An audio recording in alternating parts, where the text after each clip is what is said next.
আগামী 12 ফেব্রুয়ারি জাতীয় সংসদ নির্বাচন উপলক্ষে সাধারণ মানুষের ভাবনা এবং তাদের চিন্তা ভাবনা জানতে এসেছি আমরা নাটোর সদর আসন, যেটি নাটোর 2 আসন, নলডাঙ্গা উপজেলার মদনহাট বাজারে রয়েছি। সেই মদনহাট বাজারে একটি চায়ের দোকানে, এই চায়ের দোকানের মানুষ তারা কি ভাবছে, কি পরিস্থিতি, সেটি আমরা জানবো।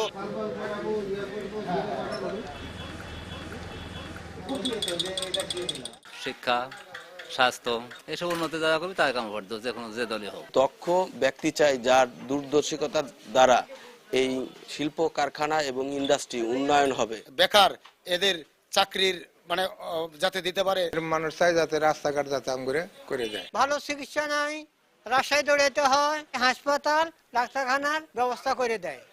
আপনাকেই বলছি, ইন্স্যুরেন্স করলে সিটিতে সুরক্ষা পাবেন নিশ্চিত।